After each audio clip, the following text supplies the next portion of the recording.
Halo teman-teman semua, kembali lagi bersama saya Rafif Saya Icat. di Bincang Akademi, persembahan DDTC Akademi. Bincang santai, bahas pajak, bisa Bapak.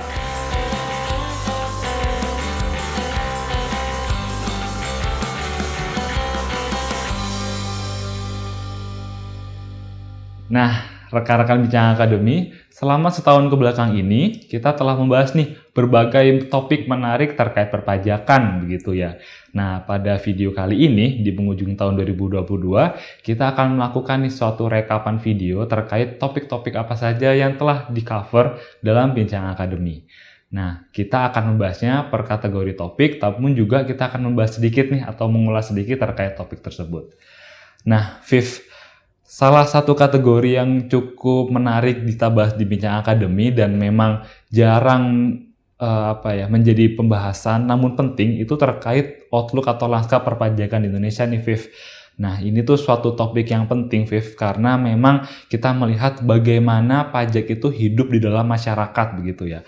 Nah, salah satu topik ini tuh dibahas oleh Mas Bebawono Kristiaji dengan topik perpajakan Indonesia gitu. Nah, di sini Mas Aji itu mengajak kita untuk meneropong bagaimana sih pajak di masa lalu dan juga di masa depan terkait kontribusinya ataupun perannya begitu ya. Nah, Mas Aji nih, Viv, di dalam video tersebut itu mengupas berbagai aspek dari sistem perpajakan Indonesia gitu. Mulai dari perannya, kontribusinya, hingga terkait proyeksi sistem perpajakan di Indonesia itu di masa mendatang begitu, Viv. Nah, termasuk juga nih Mas Aji itu membahas atau menjelaskan terkait peran serta implikasi pajak dalam tahapan menuju fiscal state atau negara fiskal serta konsep sebuah negara fiskal itu bagaimana. Nah, mungkin kalau rekan-rekan belum nonton video itu bisa nih nonton lagi video Mas Aji terkait perpajakan Indonesia untuk mengetahui apa yang dimaksud dengan negara fiskal. Itu, Viv. Nah, tadi kan di video Mas Aji itu salah satu video yang menurut saya paling menarik sih, karena di sana kita bisa melihat perspektif perpajakan ya, untuk kita melihat forecasting ke depan itu bakal seperti apa sih lanskap perpajakan. Kalau Icat bilang bagaimana perpajakan itu hidup di masyarakat gitu ya. Tapi kita tidak melupakan satu hal yang penting, Cat, yaitu kita melihat juga ke masa lalu. Jadi kita untuk melihat forecasting, kita juga evaluasi nih selama ini implementasi dari sistem perpajakan yang ada itu seperti apa gitu ya.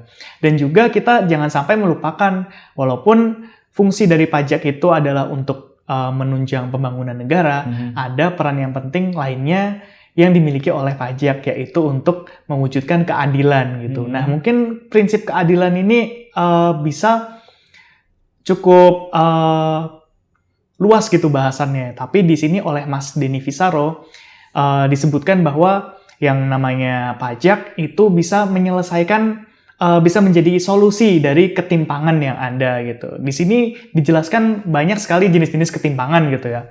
Ada ketimpangan sosial, ada ketimpangan pendapatan, ketimpangan gender, tapi yang dibahas di sini lebih fokus pada ketimpangan pendapatan dan juga ketimpangan kekayaan gitu. Nah, kenapa sih kita membedakan antara ketimpangan pendapatan dan juga kekayaan gitu? Nah, di sini Mas Denny mendiferensiasi kedua hal tersebut gitu ya. Jadi ada statistika yang berbeda nih antara kekayaan dan juga pendapatan, bahwa ketimpangan kekayaan itu ternyata lebih tinggi gitu ya dibandingkan ketimpangan pendapatan itu sendiri. Makanya di sini Mas Denny mengusulkan ya, membawa sebuah gagasan gitu ya yang sudah ada sebenarnya, yaitu adalah apakah kita memerlukan penerapan pajak atas kekayaan yang dimiliki oleh seorang wajib pajak gitu, Cat.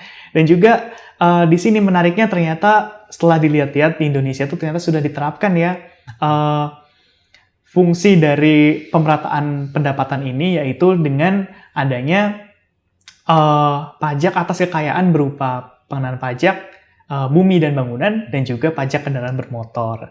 Gitu sih, Cat. Wah, ngomongin pajak atas kendaraan bermotor nih, tadi pas Icat ke kantor, saya lihat nih, Viv, ada fasilitas pemutihan pajak kendaraan bermotor nih ya. Oh iya, nah, itu di DKI Jakarta itu masih berlaku ya sekarang. Iya nih, nah intermezzo terkait fasilitas pajak nih, Viv, kita juga ada nih berbagai video Bincang Akademi yang membahas terkait fasilitas pajak. Nah, pada waktu itu saya nih bersama Kak Awaliatul Mukaromah gitu membahas suatu fasilitas pajak yang cukup menarik begitu ya, yaitu terkait pembebasan dividen yang diterima oleh wajib pajak dalam negeri atas investasinya di luar negeri nih, Viv.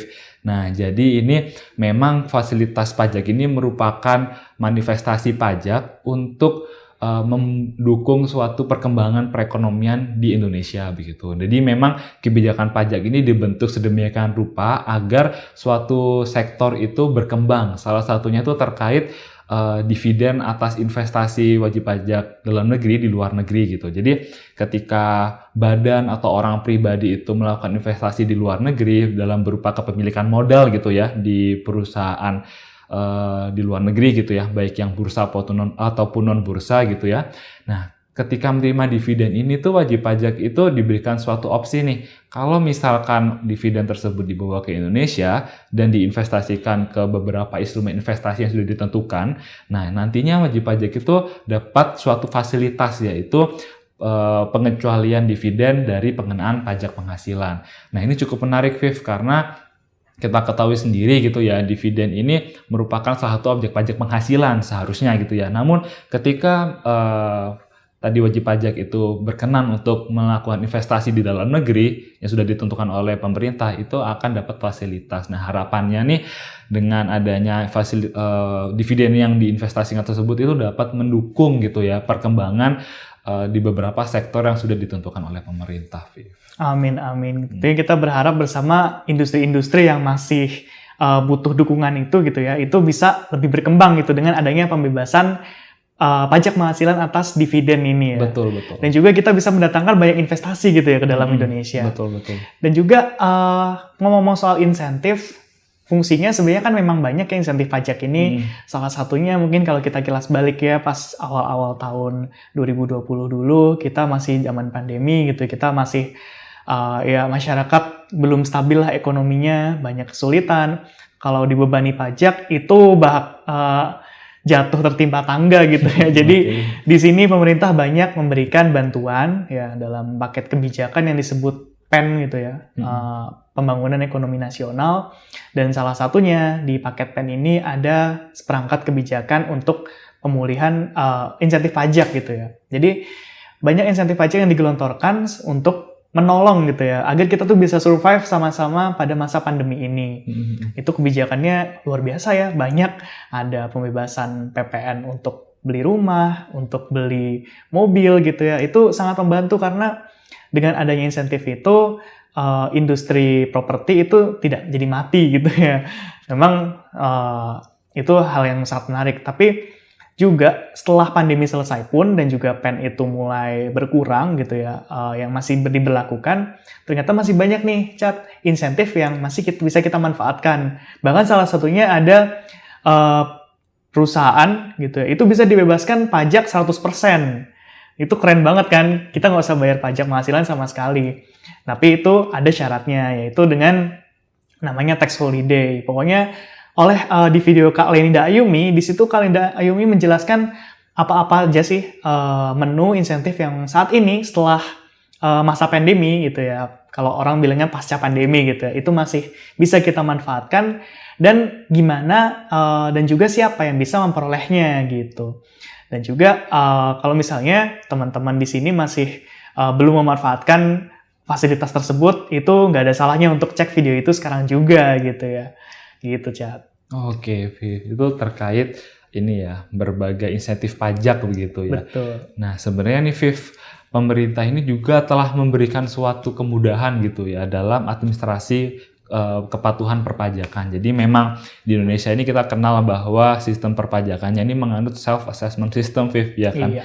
Nah, di situ wajib pajak diberikan suatu amanat untuk menghitung sendiri, termasuk juga melaporkan pajak yang terutang begitu ya. Nah, namun di dalam administrasinya gitu mungkin saja nih, Viv, wajib pajak itu melakukan suatu kesalahan atau kekhilafan gitu ya. Nah, salah satu bentuk kemudahan yang diberikan oleh pemerintah nih, Viv, nantinya wajib pajak itu bisa melakukan suatu pembetulan atau pengungkapan ketidakbenaran atas kesalahan yang dilakukan dalam pengisian surat pemberitahuan tadi tuh, Viv. Nah, ini tuh juga merupakan salah satu ini ya, kemudahan agar wajib pajak ini tuh dalam melakukan pemenuhan kepatuhan perpajakan itu tidak merasa terbebani ketika melakukan kesalahan gitu. Jadi nanti ketika wajib pajak mengetahui wah ternyata ada komponen pengisian SPT yang salah atau nggak benar gitu. Nah, wajib pajak ini bisa nih melakukan pembetulan ataupun juga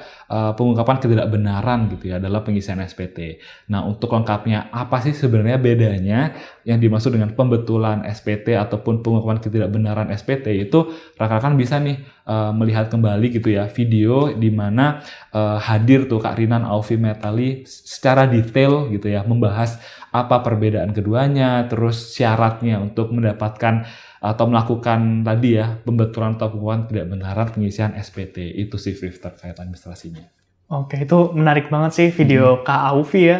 Karena ya namanya manusia tidak luput dari kesalahan ya, kita namanya warga ya pasti ada salah-salahnya gitu ya. Tapi kalau mau pembetulan ya itu harus berdasarkan goodwill gitu ya. Jangan sampai kita sengaja disalah-salahin gitu, mungkin itu nanti beda kasus lagi gitu. Jadi memang di sini kita diberikan fasilitas untuk bisa memberikan pembetulan gitu ya, dijelaskan di video Kak Aufi itu. Dan juga terkait administrasi juga nih, kemarin ada kebijakan yang cukup menggelegar gitu ya, yaitu adalah penggunaan NIK sebagai NPWP. Pasti kita semua udah ngerasain juga ya, bagaimana kita NPWP itu sudah bisa nih kalau mau login ke websitenya DJP itu tinggal pakai NIK aja gitu. Nah, ngomong-ngomong soal NIK, ada hal yang harus dilakukan oleh wajib pajak nih, Chat. Yaitu kita harus melakukan validasi data melalui website DJP online. Nah, itu caranya gimana sih? Di sini dijelaskan di video Kak Kisi Armayadora gitu ya. Dan juga itu kan untuk wajib pajak orang pribadi, kita menggunakan NIK sebagai NPWP kita. Lantas gimana dengan wajib pajak yang bukan orang pribadi? Misalnya wajib pajak orang pribadi yang bukan dari dalam negeri, ataupun dia itu badan, ataupun cabang gitu, ataupun instansi pemerintah dan lain-lain. Nah, itu dia kan berubah juga nih, NPWP-nya menjadi NPWP 16 digit.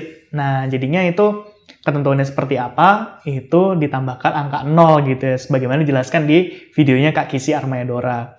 Dan ini, kebijakan ini dibuat untuk simplifikasi data di Indonesia gitu ya. Jadi kita nggak usah banyak-banyak nih ngafalin nomor gitu, karena di Indonesia ini sedang diusahakan untuk ada yang namanya satu data Indonesia gitu ya. Jadi kita menyatukan semua data-data agar saling terintegrasi gitu, dan dengan adanya integrasi ini diharapkan pengawasan pajak juga bisa lebih optimal gitu ya. Artinya kita perlu mikir 2 kali nih kalau misalnya nanti mau melakukan penghindaran atau pengemplangan pajak gitu ya, karena bakal ke-track nih semuanya karena sudah datanya terintegrasi seperti itu.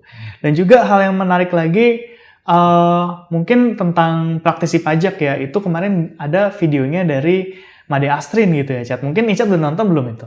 Itu baru banget ya videonya tayang dan Icat langsung nonton sih. Itu lumayan menarik gitu ya, karena beririsan dengan kepentingan saya nih Viv sebagai praktisi pajak begitu ya. Memang kita ketahui bersama bahwa peraturan perpajakan Indonesia ini dinamis sekali gitu ya.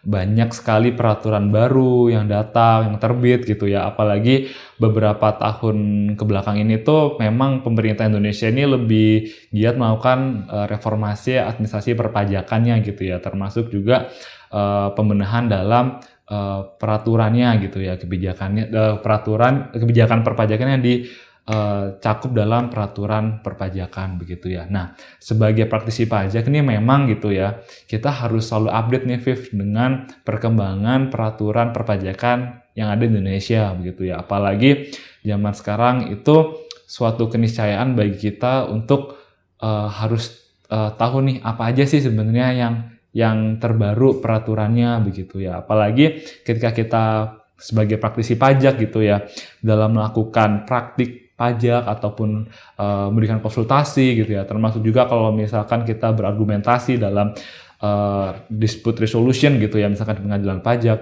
itu kita harus memantapkan nih argumentasi kita itu dengan sumber hukum pajak yang ada begitu ya. Jadi argumentasi itu memang disokong dengan sumber hukum yang betul dan benar gitu ya, dan sesuai gitu. Nah, di sini di videonya Made Astrin itu kita belajar nih, Viv, sebenarnya apa sih yang dimaksud dengan sumber hukum pajak begitu ya, dan termasuk peran sumber hukum pajak ini dalam lanskap perpajakan Indonesia ini apa itu juga dijelaskan gitu lah. Nah, apalagi nih rekan-rekan praktisi pajak itu juga harus update nih sebenarnya di Indonesia ini sesuai kebijakannya gitu ya. Apa aja yang menjadi sumber hukum utama gitu ya, dan apa juga yang bisa menjadi sumber hukum kedua gitu. Termasuk juga nih dijelaskan apakah jurisprudensi itu dapat menjadi sumber hukum. Nah, kalau Indonesia kan banyak tuh, Viv, putusan pengadilan gitu ya yang bisa kita baca di perpajakan.id. Nah, itu apakah bisa menjadi sumber hukum atau enggak, itu dijelaskan tuh, Viv, di videonya Made Astrin. Apalagi zaman sekarang nih, Viv, itu semua serba digital ya, jadi harus cepat begitu. Nah, tadi ngomongin tentang kewajiban kita sebagai seorang praktisi pajak, dan juga mungkin nggak cuma praktisi pajak ya, mungkin juga akademisi, mungkin staf pajak perusahaan. Pokoknya kita yang berkecimpung di dunia pajak ini harus selalu update dengan tren perpajakan yang ada gitu ya. Karena memang kalau kita ketinggalan dengan info-info pajak terbaru, bisa-bisa kita pengetahuannya sudah obsolete gitu ya. Nah, ini juga ada hal yang tadi kan Icat nyebutin tentang digital gitu ya, semuanya sudah digital.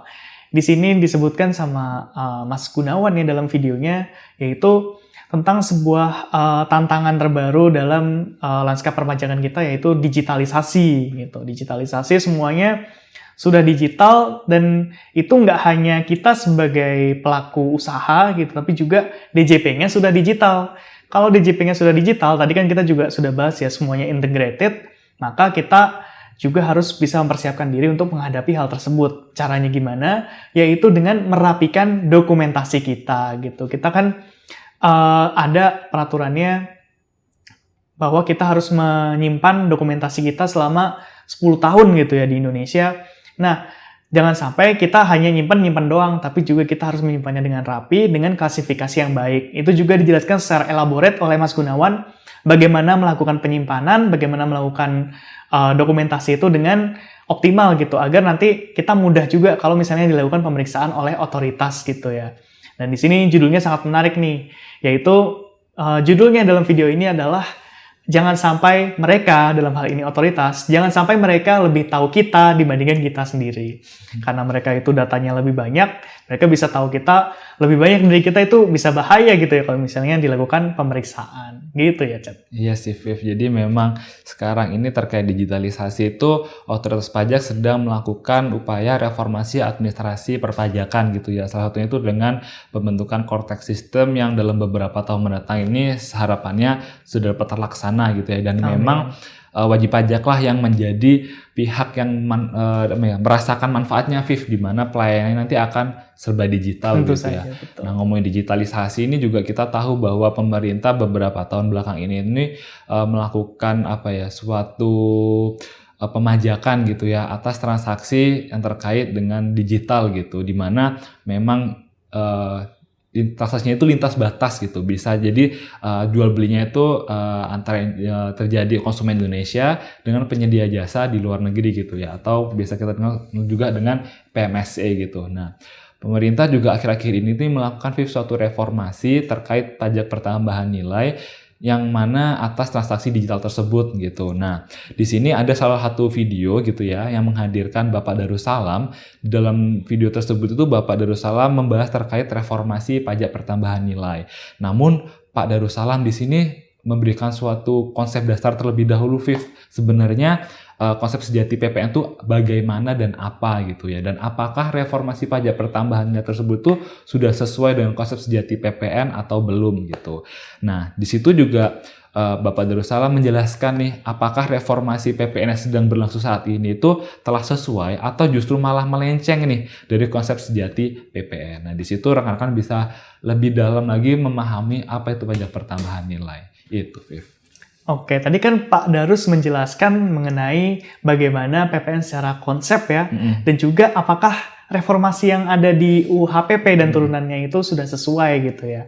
Nah, kalau ada di video lain, kita masih dalam pembahasan yang sama itu tentang PPN, yaitu lebih teknis lagi nih, Chat, yaitu gimana sih perubahan yang ada di ketentuan faktur pajak gitu. Itu dibawakan oleh Kak Erika. Di sini Kak Erika membahas di faktur pajak yang di aplikasi terbaru ini, apa saja sih yang berubah gitu, dan kita bagaimana melakukan transaksinya agar bisa lancar gitu ya. Nah, itu untuk yang teknis dari pemanfaatan faktur pajak aplikasi yang edisi terbaru ya, versi terbaru. Dan mungkin kita juga beralih nih, Cat. Kita juga banyak video-video membahas mengenai transfer pricing. Nah, mungkin Icat punya cerita nih tentang beberapa video transfer pricing yang menarik gitu. Oke, nah salah satu video favorit saya nih, Viv, terkait transfer pricing itu adalah video di mana kita menghadirkan Kak Atika Ritmelina Maharani gitu ya. Itu di video tersebut Kak Atika Ritmelina Maharani ini membahas terkait pentingnya kontrak dalam analis transfer pricing, Viv gitu. Jadi di dalam analis transfer pricing ini tuh salah satunya kita membahas terkait kesebandingan atau comparability analysis antara transaksi yang dilakukan oleh pihak dengan hubungan istimewa dengan transaksi di mana tidak terdapat hubungan istimewa begitu ya. Nah, salah satu cara untuk menganalisis tersebut itu adalah dengan menggunakan 5 faktor kesebandingan gitu, Viv. Nah, dari 5 faktor kesebandingan itu ada salah satu fakta yang menarik nih, Viv, di mana pasca adanya Base Erosion and Profit Shifting Action dari atau BEPS project dari OECD, ini kita melihat bahwa dari 5 faktor yang ada, itu ternyata kontrak itu naik level gitu ya, naik tingkat perhatiannya menjadi nomor 1 gitu. Dimana di situ kita bisa pahami nih bahwa ketika kita menganalisis suatu transaksi dengan hubungan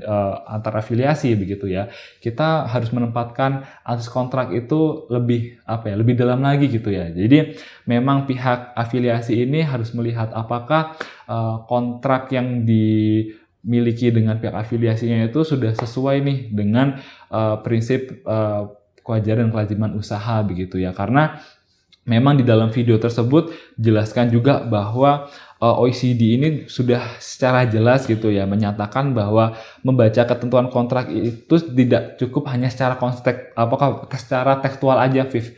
Namun di dalam kontrak tersebut harus memberikan informasi secara menyeluruh dan juga secara lengkap yang mana itu akan dibutuhkan ketika pihak afiliasi itu melakukan suatu analisis transfer pricing. Nah, di dalam video tersebut juga ini, Viv, dijelaskan mengapa sih atau seberapa penting ketentuan kontrak itu dalam analisis transfer pricing dan juga bagaimana peran kontrak ini dalam life cycle of transfer pricing. Nah, itu cukup menarik, Viv. Jadi rekan-rekan yang belum menonton video tersebut bisa nonton lagi tuh videonya. Nah, dan juga, Viv, kontrak ini tuh juga perlu dievaluasi nih. Jadi mungkin ada pihak afiliasi yang telah memiliki kontrak gitu ya, dan kontraknya itu dibentuk sebelum era atau masa pandemi gitu ya. Mungkin aja nih wajib pajak afiliasi tersebut itu perlu nih untuk renegosiate gitu ya, atau mengevaluasi kembali ketentuan kontrak tersebut apakah masih sesuai dengan keadaan ketika adanya pandemi COVID-19 ini, Viv. Itu pembahasan tentang kontrak yang pembahasan salah satu yang paling seru ya, karena itu adalah bagian krusial dari transfer pricing juga gitu ya. Dan memang keadaan pandemi ini adalah sebuah keadaan yang sungguh extraordinary gitu ya. Kita merubah banyak sekali hal gitu, baik itu secara perusahaan maupun di kehidupan kita sehari-hari gitu. Dan juga di sini OECD telah menerbitkan yang namanya OECD COVID Guidelines gitu ya, di mana salah satu topik yang dibahas di situ adalah mengenai biaya COVID ya, biaya keluarkan oleh perusahaan untuk terkait dengan COVID ini, penanggulangan COVID. Apakah dia bisa masuk ke dalam biaya extraordinary gitu ya. Jadi di video yang dibawakan oleh Kak Preti Wulandari ini dibahas mengenai apa sih yang disebut dengan biaya extraordinary ini, dan juga apa aja yang termasuk atau tidak termasuk dalam biaya extraordinary. Karena walaupun biaya itu dikeluarkan untuk COVID, belum tentu itu bisa dikategorikan sebagai biaya extraordinary nih, Cat. Dan juga implikasinya nanti terhadap analisis kesebandingan sebagai salah satu tahapan dari transfer pricing itu bagaimana nanti perlakuan dari biaya extraordinary ini. Karena ada yang bisa dan ada yang tidak gitu. Nah, itu untuk lengkapnya bisa kita cek di video bersama Kak Preti Wulandari gitu, Cat. Iya sih, Viv, memang gitu ya. OECD itu sebelumnya udah merilis gitu ya panduan terkait bagaimana sih melakukan analisis kesebandingan gitu ya di masa pandemi ini gitu ya. Nah, memang juga di panduan panduan transfer pricing-nya OECD itu menyebutkan bahwa analisis kesebandingan ini tuh merupakan salah satu yang terpenting gitu ya dalam keseluruhan tahapan analisis transfer pricing. Betul. Termasuk juga itu di dalam analisis kesebandingan itu terdapat ketentuan terkait jumlah pembanding gitu yang dianggap cukup untuk melakukan analisis kesebandingan. Nah, untuk mengetahui sebenarnya apakah OECD dan pemerintah Indonesia ini mengatur berapa sih jumlah pembanding yang dibutuhkan dalam analisis kesebandingan, itu dibahas nih Viv dalam salah satu video bersama Kak Dwina Karina gitu ya. Di situ Kak Dwina itu membahas bagaimana sih peraturan domestik Indonesia termasuk juga dengan international best practice dalam OECD Transfer Pricing Guideline itu mengatur atau membahas terkait jumlah pembanding yang dianggap cukup untuk melakukan analisis kesebandingan gitu ya. Termasuk juga terkait jumlah pembanding tersebut itu apa sih dampaknya dalam penentuan nilai indikator harga transaksi independen begitu. Nanti ada tuh yang namanya istilahnya arm's length point atau titik kewajaran dan juga arm's length range gitu ya atau rentang kewajaran gitu. Nah, di situ di video tersebut dijelaskan apa yang dimaksud dengan dua hal tersebut dan apa kaitannya dengan jumlah pembanding begitu ya Viv ya. Nah, apalagi juga jumlah pembanding ini atau analisis kesebandingan itu salah satu tahapan yang penting nih Viv dalam penerapan atau pengaplikasian prinsip kewajaran dan kewajiban usaha gitu. Nah, ini kita mungkin membahas salah satu aspek yang maksudnya transaksi yang biasa dilakukan di perusahaan itu ya, grup gitu ya. Jadi di grup usaha mungkin di masa pandemi ini salah satunya banyak yang melakukan pinjaman gitu, dan pinjaman itu kan sumbernya banyak ya, kita bisa meminjam dari perusahaan independen, kita bisa meminjam dari bank atau dari instansi financial gitu ya. Dan juga kita bisa meminjam dari perusahaan yang ada di dalam grup itu sendiri gitu, Chat. Nah, kalau misalnya kita melakukan hal tersebut gitu ya, transaksi pinjaman intragrup, maka ada salah satu tahap yang kita perlu lakukan dalam penerapan prinsip kewajaran dan kelaziman usaha, yaitu tahapan pendahuluan nih. Nah, di sini dijelaskan oleh Mas Putrawal apa sih yang disebut dengan tahapan pendahuluan itu, apa saja yang harus kita lakukan dalam tahapan pendahuluan itu, dan juga urgensinya itu seperti apa sih, kenapa kita harus melakukan tahapan pendahuluan itu dalam memenuhi arm's length principle ini gitu ya tentunya. Itu agar kita tuh bisa siap gitu ya nanti kalau misalnya dilakukan pemeriksaan atas transfer pricing kita. Nah ya Viv, memang sih ini suatu dokumentasi atas transaksi transfer pricing salah satunya tadi terkait intangibles gitu ya, ataupun juga terkait pinjaman intragroup gitu. Ini memang suatu kewajiban bagi wajib pajak, Viv, karena tadi saya juga sempat menyebut bahwa sistem perpajakan Indonesia ini menganut sistem self-assessment gitu ya. Jadi memang wajib pajak ini diberikan kewajiban untuk melakukan penghitungan perpajakan yang terutangnya sendiri gitu ya. Nah, salah satunya itu dengan tadi pembentukan dokumentasi transfer pricing.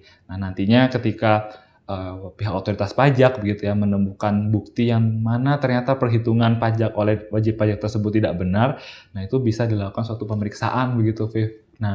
Nah, kita bahas terkait kategori video pemeriksaan ya, Viv ya. Nah, ini sempat nih, Viv, dibahas oleh Mas David Hamzah Damian gitu ya, di mana Mas David Hamzah Damian ini membahas terkait strategi menghadapi pemeriksaan rutin karena SPT lebih bayar gitu ya. Jadi, memang ketika surat pemberitahuan kita ini menghasilkan suatu lebih bayar, itu bisa jadi masuk dalam daftar pemeriksaan rutin oleh pihak otoritas pajak, Viv. Nah, di situ Mas David menjelaskan nih, Viv, bagaimana wajib pajak itu caranya untuk mengantisipasi pemeriksaan rutin oleh pihak DJP begitu, Viv. Nah, misalkan terjadi suatu pemeriksaan rutin oleh DJP, lalu di sini wajib pajak diajak belajar bersama terkait strategi apa aja yang harus dipersiapkan nih, Viv. Jadi sudah ada strateginya gitu ya, bekal strategi untuk menghadapi pemeriksaan tersebut.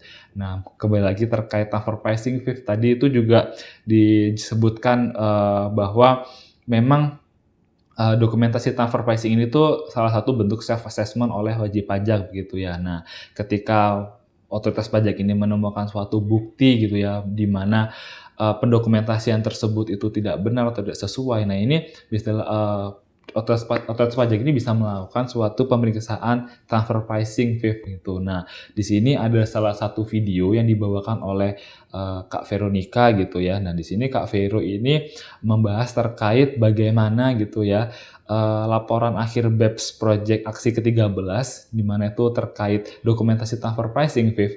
Nah, di sini tuh laporan ini menjelaskan bagaimana dampak signifikan terhadap perkembangan pemeriksaan transfer pricing gitu. Jadi memang aksi 13 ini itu terkait dokumentasi transfer pricing, tapi juga ini mempengaruhi bagaimana pemeriksaan transfer pricing di Indonesia begitu, Viv. Nah, di video ini tuh dijelaskan Viv, sebenarnya apa aja dampaknya tadi itu ya terkait BEPS Action 13 terhadap ketentuan regulasi pemeriksaan transfer pricing di Indonesia, termasuk juga bagaimana Indonesia ini menerapkannya gitu ya dalam implementasi regulasi domestiknya, termasuk juga sebenarnya apa sih yang dapat dipelajari gitu ya dari BEPS Action 13 tersebut, juga termasuk implementasi di dalam regulasi domestik yang dapat dipersiapkan oleh wajib pajak begitu ya untuk menghadapi pemeriksaan transfer pricing khususnya pasca BEPS Project begitu. Terkait dengan pemeriksaan transfer pricing nih, ini menarik sekali.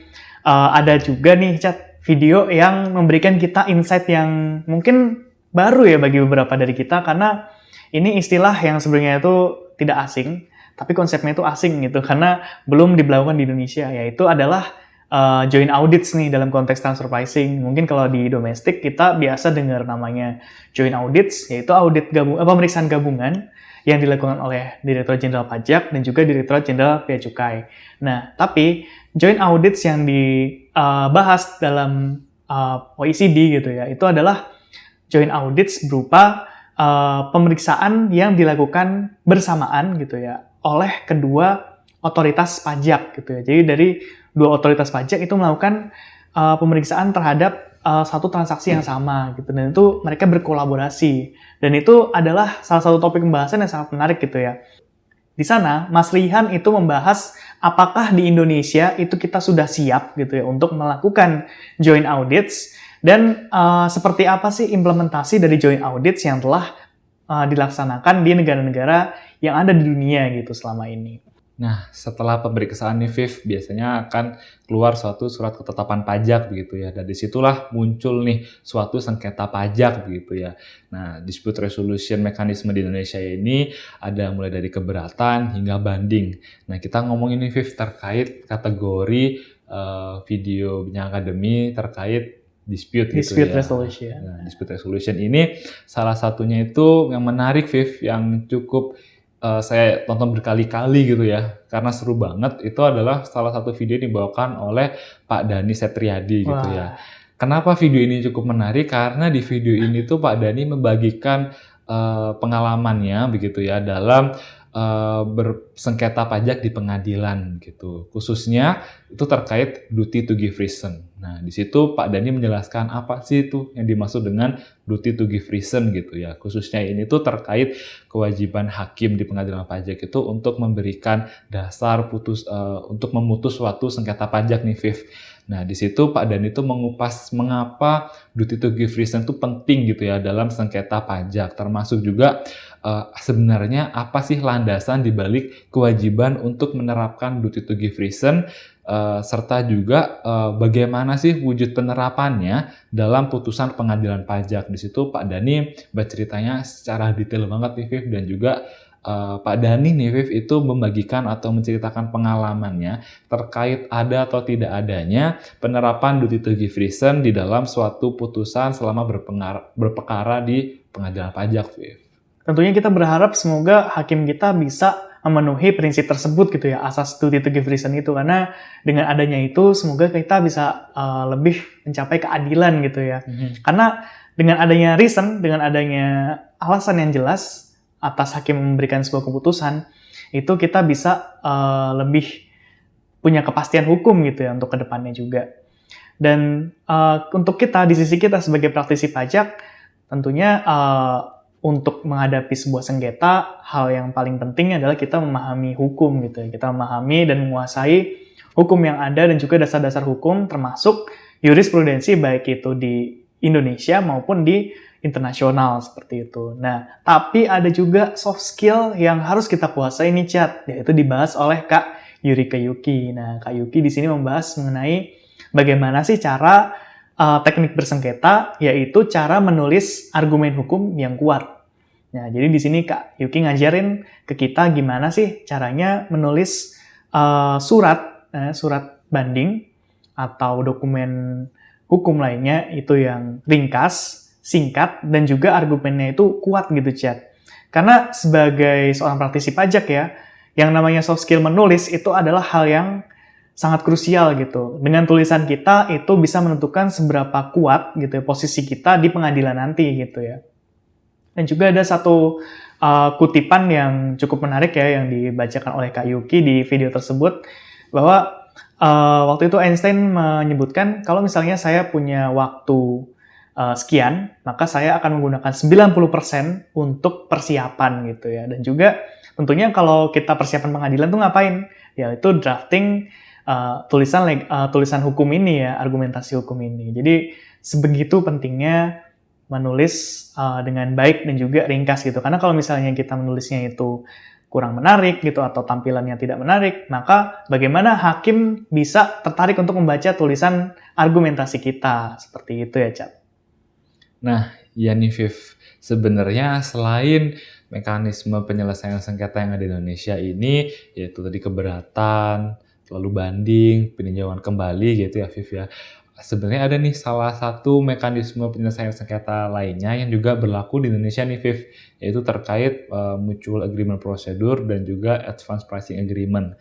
Nah, dua hal tersebut ini dibahas nih Viv oleh Mas Yusuf Wangko-Ngantung dalam suatu video, di mana di situ Mas Yusuf secara khusus membahas terkait peran MAP dan juga EPA dalam sengketa transfer pricing gitu ya. Nah, jadi memang sengketa transfer pricing ini menjadi salah satu cakupan yang dapat diselesaikan melalui Mutual Agreement Procedure gitu, Viv. Nah, Indonesia ini, Viv, telah melakukan suatu perjanjian penghindaran pajak berganda dengan beberapa negara mitra, Viv. Nah, salah satu pasal di dalam perjanjian tersebut itu yaitu mengenai salah satu cara untuk menghindari pemajakan berganda, yaitu melalui Mutual Agreement Procedure. Nantinya pihak otoritas pajak antara negara Indonesia dengan negara mitra itu akan berdiskusi nih untuk menyelesaikan suatu sengketa agar tidak terjadi pemajakan berganda begitu ya. Nah, ini juga terkait transfer pricing nih Viv. Di situ nanti Mas Yusuf menjelaskan bagaimana sih MAP dalam penyelesaian sengketa transfer pricing, termasuk posisi MAP nih Viv ketika wajib pajak itu penyelesaian sengketanya itu juga melalui jalur formal yang ada di Indonesia, misalkan melalui keberatan, banding, nanti tuh posisi MAP itu di mana dan bagaimana gitu. Nah, selain MAP nih Viv, Mas Yusuf juga menjelaskan terkait suatu upaya penghindaran pajak berganda, namun ini secara advance gitu ya, secara lebih dahulu gitu, itu atau biasanya disebut dengan Advance Pricing Agreement. Di situ Mas Yusuf menjelaskan sebenarnya apa yang dimaksud dengan Advance Pricing Agreement, termasuk juga perannya gitu ya, termasuk juga manfaatnya sih Viv untuk tadi menghindari pemajakan berganda, salah satunya terkait transaksi transfer pricing gitu ya, transaksi dengan afiliasi. Nah, di dalam video tersebut Mas Yusuf juga membicarakan nih Viv suatu topik yang hangat terjadi, yaitu terkait corresponding adjustment gitu ya. Jadi memang ketika terjadi suatu sengketa gitu ya, dan terjadi suatu koreksi fiskal gitu ya, mengkoreksi atas suatu transaksi. Nah, itu mungkin di lawan transaksi juga perlu nih dilakukan suatu penyesuaian gitu ya, atau adjustment, atau biasa disebut dengan corresponding adjustment agar tidak terjadi pemajakan berganda. Dan situ Mas Yusuf menjelaskan apa yang dimaksud dengan corresponding adjustment dan apa isunya yang saat ini terjadi gitu ya. Terutama corresponding adjustment yang terjadi atau seharusnya menjadi perhatian di lingkup domestik begitu. Nah, kalau di lingkup internasional, Mas Yusuf ini juga membahas nih terkait BEPS 2.0 gitu ya. Jadi BEPS 2.0 ini bisa dikenal juga dengan lanjutan dari BEPS Project yang sebelumnya di pertengahan dekade lalu itu menjadi topik hangat untuk men-tackle berbagai isu pengurusan basis pajak begitu ya.